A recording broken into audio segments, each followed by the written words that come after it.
চলো বন্ধুরা, আজকে আমরা আখের জুস বিক্রি করে কত টাকা লাভ হয় সেটা বার করব। তাহলে প্রথমে আমি 1 গ্লাস জুস তৈরি করতে খরচ কত হবে সেটা বার করব। 1 গ্লাস অর্থাৎ 250 মিলিলিটার ধরা হয়। তাহলে 1 নম্বর আখের খরচ পড়বে 5 টাকা। 2 নম্বর হচ্ছে লেবু বা নুন, লেবু নুন খরচ পড়বে 1 টাকা। 3 নম্বর হচ্ছে গ্লাস কাপের খরচ পড়বে 1 টাকা। 4 নম্বর হচ্ছে বিদ্যুৎ মেশিন বা অন্যান্য খরচ পড়বে 1 টাকা। তাহলে এই সমস্ত খরচগুলা মোট করব, মোট হলো 8 টাকা। মোট খরচ 8 টাকা, অর্থাৎ 1 গ্লাস জুস বানাইতে 8 টাকা খরচ হয়। এবার আমরা বিক্রয় মূল্য বার করব, অর্থাৎ 1 গ্লাস জুস বিক্রি করা হয় 15 টাকা, এটাই আমাদের বিক্রয় মূল্য। এবার আমরা নেট প্রফিট বার করব 1 গ্লাসে।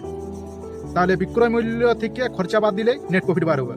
তো আমরা 15 টাকা বিক্রি করছি 1 গ্লাস জুসে, তো 15 মাইনাস খরচা হলো 1 গ্লাস জুস বানাইতে খরচা হয়েছে 8 টাকা। তাহলে 15 টাকা থেকে 8 টাকা মাইনাস করবো, খরচা বাদ দেবো, নেট হবে 7 টাকা। 7 টাকা আমার হচ্ছে নেট লাভ। 1 গ্লাস জুস বানাইতে নেট লাভ হচ্ছে 7 টাকা। এবার দৈনিক হিসাব বার করব। একদিনে কত লাভ হবে। একদিনে অর্থাৎ ধরা হলো 100 গ্লাস বিক্রি হয়ে থাকে একদিনে। তাহলে মোট খরচ একদিনের বার করব।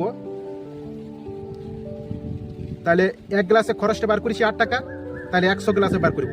8 গুণা 100 ইকুয়াল টু 800 টাকা খরচ হবে। তাহলে 100 গ্লাস জুসের খরচ হবে 800 টাকা বানাইতে। এবারটি মোট বিক্রয় মূল্য 100 গ্লাস জুস বিক্রি করে কত টাকা গ্রস আয় হবে। তাহলে 15 টাকা একটি গ্লাসে 100 গ্লাস বিক্রি হয়ে থাকলে মোট বিক্রয় মূল্য হবে 1500 টাকা। তাহলে এখান থেকে আমরা 1500 টাকা বিক্রয় মূল্য হয়ে গেল। এবারটি নেট লাভ বার করব 100 গ্লাসের।